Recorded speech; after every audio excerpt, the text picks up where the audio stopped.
Salut à tous et bienvenue une fois de plus sur cette nouvelle vidéo de décryptage de crypto-monnaie. J'espère que vous allez bien les amis, j'espère que vous portez à merveille. Aujourd'hui, on va décrypter ensemble le Bitcoin. On va essayer de prédire ensemble, donc prédire entre parenthèses le prix du Bitcoin. Parce que actuellement, si on est en train de voir les signes de réveil du marché, est-ce que ces différents signes-là vont propulser le Bitcoin jusqu'à par exemple 100 000 $ à la fin de cette année, comme on prédit plusieurs analystes. Donc c'est ce que nous allons voir dans cette vidéo et quotidiennement nous faisons des vidéos pareilles, des vidéos de décryptage de crypto-monnaie, d'investissement en bourse ou d'investissement en ligne de façon générale. Donc si cette thématique vous intéresse, n'hésitez pas, abonnez-vous et cliquez sur la cloche pour recevoir en temps et en heure les prochaines vidéos. Donc en ce qui concerne le sujet du jour, on va simplement se retrouver après une brève introduction.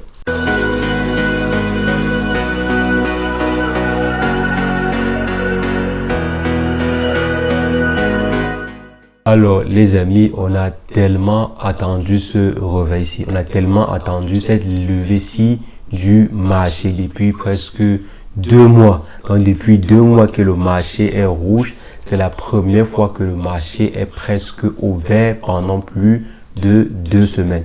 Donc quand je dis le marché, je parle du marché des crypto-monnaies de façon générale.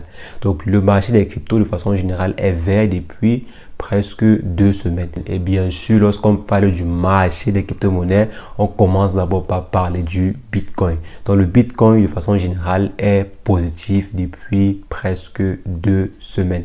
Et c'est une très bonne nouvelle. C'est une très bonne nouvelle parce que on sait très bien, c'est une bonne nouvelle pour le secteur des crypto-monnaies en général parce qu'on sait très bien que la cadence du marché est presque, je dis presque parce que je ne veux pas dire est toujours donnée par le Bitcoin. Non, je dis presque toujours donnée par la cadence du Bitcoin. Donc, lorsque le Bitcoin chute, presque tout le monde également chute. Lorsque le Bitcoin est à la hausse, certaines crypto-monnaies sont aussi à la hausse. Donc actuellement, si on voit des signes, ça c'est un peu des signes de réveil du marché. Bon là, c'est mon analyse à moi, c'est mon point de vue à moi.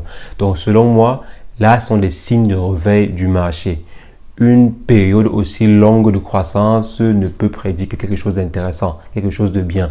Ça veut dire qu'il y a un certain réveil, ça veut dire qu'il y a un certain retour dans le domaine des crypto-monnaies. Ça veut dire qu'il y a beaucoup plus d'investisseurs qui sont en train de se retourner encore, comme je l'ai dit et comme je le dis toujours, qui sont en train de prendre une partie de leurs investissements et de réinvestir dans le domaine des crypto-monnaies. Et je ne vais pas dire qu'il y a des informations très capitales derrière. Il n'y a pas vraiment d'informations. Je veux dire quoi? Il n'y a pas de gros buzz technologique derrière, il n'y a pas de grosses informations technologiques derrière ou bien de grosses informations qui a fait changer cela. Non, c'est venu de façon naturelle. C'est vrai quand même qu'il y a l'affaire d'Amazon qui recherchait un spécialiste qui a encore relancé le débat derrière et tout, mais de façon générale, il n'y a pas d'information majeure, c'est-à-dire une information de grande envergure qui a poussé les investisseurs à se retourner actuellement sur le marché des crypto-monnaies. Donc c'est venu de façon naturelle. Ça peut peut-être dire que c'est un cycle, donc c'est le moment pour les actionnaires de rentrer encore dans le marché des crypto-monnaies, donc de réinvestir encore.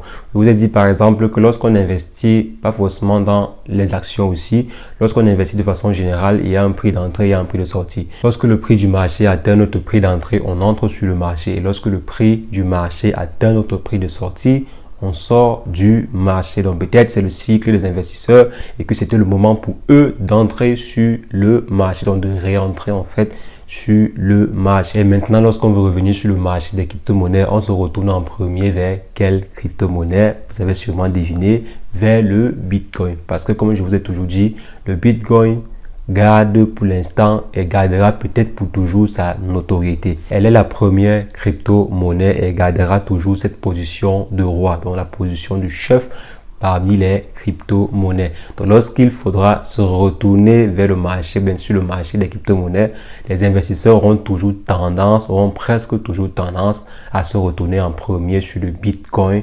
Et selon moi, c'est la raison pour laquelle on voit actuellement que la relance générale du marché est, si je peux dire, donnée ou bien rythmée par le Bitcoin. Donc lorsque le Bitcoin est très bien élevé, le marché de façon générale est très positif.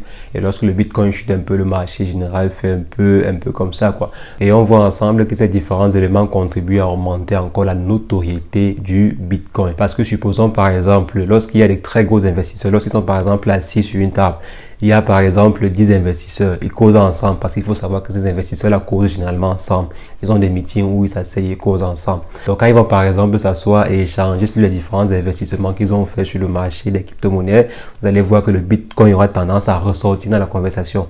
Et si le Bitcoin a tendance à ressortir dans la conversation, ça aura également des effets sur le prix de façon générale. Parce que vous allez voir après que lorsqu'ils vont vouloir ouvrir des positions sur les crypto-monnaies, sur le marché général des crypto-monnaies, ils vont d'abord penser au Bitcoin parce que le Bitcoin, leurs frères investisseurs en ont parlé, tout le monde en parle, les médias en parlent, tout le monde en vraiment. Parce que lorsqu'on parle des crypto-monnaies, on parle d'abord de Bitcoin. Et c'est un peu cet effet-là qui s'est généralisé, je pense, en décembre 2020. En décembre 2020, lorsque le marché a commencé à exploser. Donc quand par exemple Tesla a acheté du Bitcoin pour un près 1,5 milliard, je crois, cela a un peu eu comme un écho sur les autres entreprises dans le monde entier.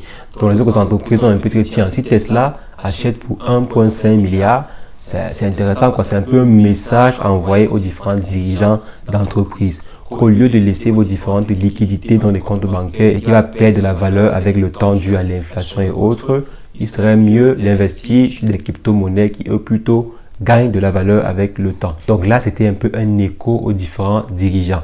Et comme c'est le Bitcoin qui est la première crypto-monnaie, comme c'est le Bitcoin qui est la crypto-monnaie la plus cotée, c'est elle qui a été choisie, c'est elle qui a été, si je peux dire, éligible pour ces gros investissements. Et actuellement, si je pense qu'elle n'est encore qu'au début. Attendez voir lorsque, par exemple, 3, 4, 5, 6 pays vont autoriser le Bitcoin comme monnaie nationale. Vous allez voir, l'euphorie sera derrière cette crypto-monnaie. Il y a déjà un pays officiel, il y a déjà un pays qui a officialisé cela de façon légale. Et maintenant, il y a quelques pays où ça circule un peu, mais pas de façon légale. Donc, attendez lorsque le Bitcoin sera la monnaie officielle de par exemple 2, 3, 4, 5 pays. Vous allez voir que les multinationales vont encore investir massivement dans cette crypto-monnaie-là. Et c'est tout à fait possible. On est en train de voir cela arriver. On voit ensemble que ces différents éléments-là vont arriver. Alors, de façon grosso modo, selon moi, le Bitcoin peut très bien atteindre les 100 000 $. Donc, selon moi, le Bitcoin peut très bien atteindre ce prix-là. Maintenant, quand on ne sait pas encore réellement, quand on ne sait pas, à la fin de cette année-ci, c'est possible, mais c'est pas vraiment très sûr. Si on prend par exemple sur un an, c'est-à-dire d'ici 2022, c'est très possible. C'est très possible en 2022. Mais d'ici l'année-ci, c'est extrêmement difficile que ça atteigne les 100 000 $. C'est difficile, il faut être clair quoi. 80 000 $, c'est encore possible. 75 000 $, c'est encore possible. Mais 100 000 $ d'ici la fin de cette année-ci, c'est difficile. C'est très difficile. C'est possible, ça peut atteindre, mais c'est extrêmement difficile. Par contre, si on met le plan sur l'année prochaine ou bien dans 2 ans, c'est tout à fait possible. Tout à fait possible. Lorsque les pays vont légaliser comme crypto-monnaie ou bien comme monnaie locale, vous allez voir que ça va apporter beaucoup plus de crédibilité. C'est vrai qu'actuellement, le Bitcoin a déjà une très grande crédibilité auprès des instances, auprès des pays et tout, mais ça va encore apporter plus de crédibilité. Je pense que beaucoup d'entreprises vont encore investir dans cette crypto-monnaie-là. Au moins pour, si je peux dire, au moins pour fructifier leur trésorerie. Donc, au lieu de laisser l'argent dans leur compte bancaire, je pense qu'ils vont vouloir multiplier cela. Et quoi de mieux que de multiplier cela avec le Bitcoin. Donc les amis, c'est mon point de vue à moi, c'est ce que je voulais partager avec vous dans cette vidéo. Le Salvador n'est pas le seul pays qui autorisera le Bitcoin. Ça, croyez-le-moi, le Salvador n'est pas le seul pays. Il y a plein de pays qui vont autoriser cette crypto-monnaie. Elle est déjà stable, elle est déjà assez stable. Il y a plein de développeurs qui sont derrière ce projet-là. Donc, c'est vrai qu'actuellement, s'il y a des pays qui sont en train des pays et des grosses instances comme l'Union européenne et tout, qui sont en train de développer leur propre crypto-monnaie, mais ça sera difficile que cela ait l'écho comme le Bitcoin. Donc, je pense pas. Ça sera difficile. Alors, c'était tout pour cette vidéo. On se reprend très prochainement pour un nouveau décryptage de crypto-monnaie. Mais entre-temps, portez-vous bien. Ciao.